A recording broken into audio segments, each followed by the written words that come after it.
We're going to take you now to Capitol Hill, where House Speaker Paul Ryan is set to make an announcement. We've been reporting that he is not seeking re-election. Let's go ahead and listen. I wanted to share with you a little of what I just told my colleagues a few minutes ago. You realize something when you take this job.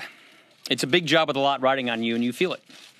But you also know that this is a job that does not last forever. You realize that you hold the office for just a small part of our history, so you better make the most of it. It's fleeting, and that inspires you to do big things. And on that score, I think we have achieved a heck of a lot. You all know that I did not seek this job. I took it reluctantly, but I have given this job everything that I have. And I have no regrets whatsoever for having accepted this responsibility. This has been one of the two greatest honors of my life. The job provides incredible opportunities. But the truth is, it's easy for it to take over everything in your life. And you can't just let that happen. Because there are other things in life that can be fleeting as well. Namely, your time as a husband and a dad, which is the other great honor of my life. That's why today I am announcing that this year will be my last one as a member of the House. To be clear, I am not resigning. I intend to full my served term as I was elected to do. But I will be retiring in January, leaving this majority in good hands with what I believe is a very bright future. It's almost hard to believe, but I have been a member of Congress for almost 2 decades. This is my 20th year in Congress. My kids weren't even born when I was first elected. Our oldest was 13 years old when I became Speaker. Now, all 3 of our kids are teenagers. And one thing I've learned about teenagers is their idea of an ideal weekend is not necessarily to spend all of their time with their parents. What I realize is if I am here for one more term, my kids will only have ever known me as a weekend dad. I just can't let that happen. So I will be setting new priorities in my life, but I will also be leaving incredibly proud of what we have accomplished. Some of you know my story. My dad died when I was 16, the age my daughter is. And I just don't want to be one of those people looking back on my life thinking I spent more time with my kids when I know if I spend another term, they will only know me as a weekend father. So I'm really proud of what we've been able to do.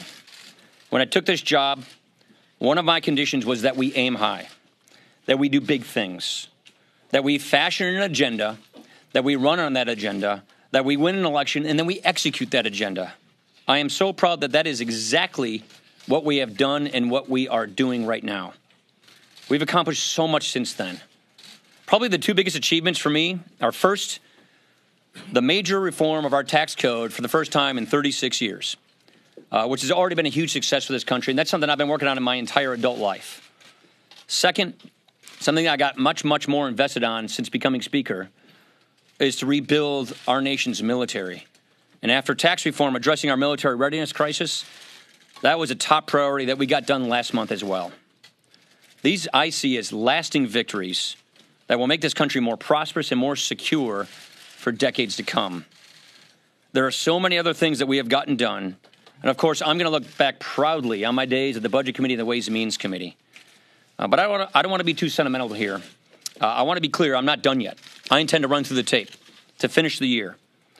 Some of you wonder why I can't just do the normal politician thing, and which is to run and then retire after the election. That is what I'm told is the politically shrewd thing to do.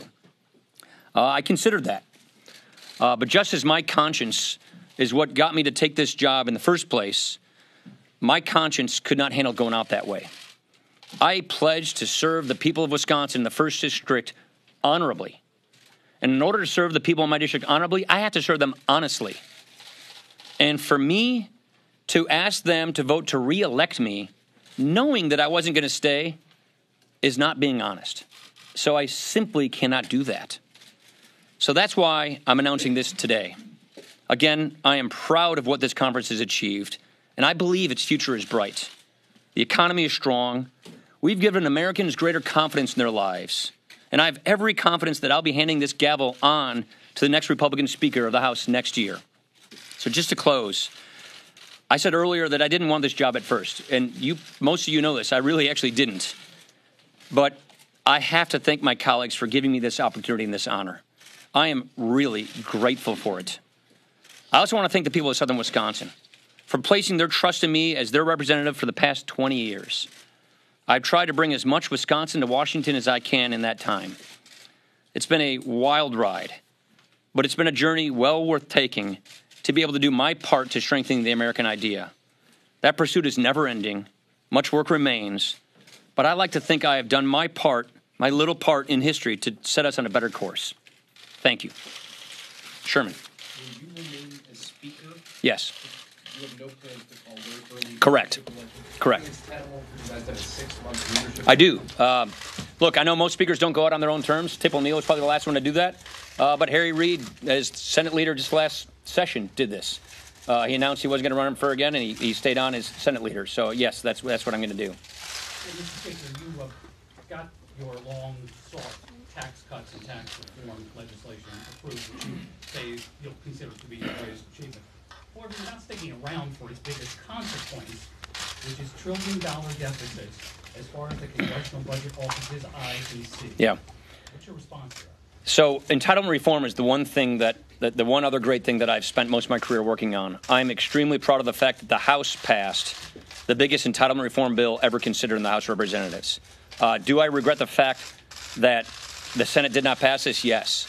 But I feel from all the budgets that I've passed, normalizing entitlement reform, pushing the cause of entitlement reform, and the House passing entitlement reform, I'm very proud of that fact. But yeah, of course, more work needs to be done. And it really is entitlements. That's where the work needs to be done. And I'm going to keep fighting for that. Let's go over here. Yeah. Mr. Speaker, did the chance that you might not be Speaker come November, if Democrats possibly take the House, factor at all? No, none whatsoever, actually. Look, you all know me. I didn't take this job to get the gavel in the first place. I'm not a guy who thinks about it like that. This really was two things. I have accomplished much of what I came here to do, and my kids aren't getting any younger.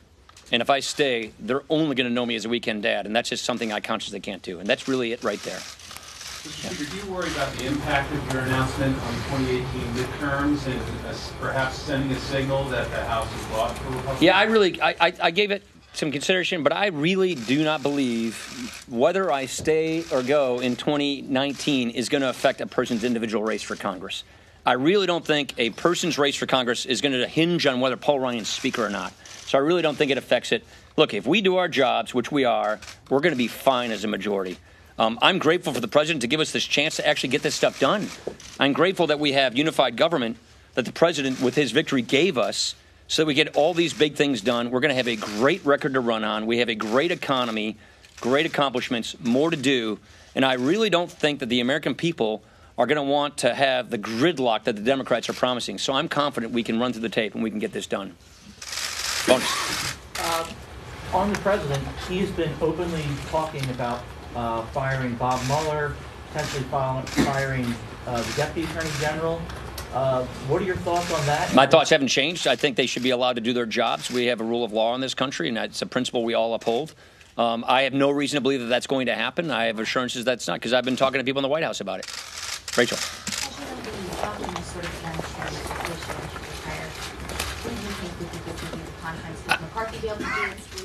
I have great confidence in this leadership team. That's one thing that I'm really proud of. Obviously, I came with a big gulf in leadership when I came here.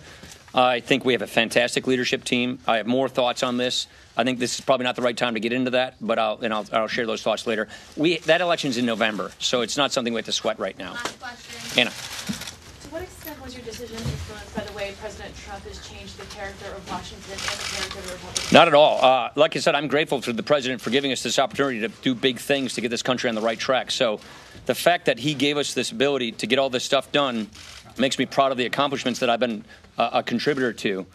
Makes me satisfied that I've made a big difference, and he's given us that chance. So I'm grateful to him for that, and that's really how I see it.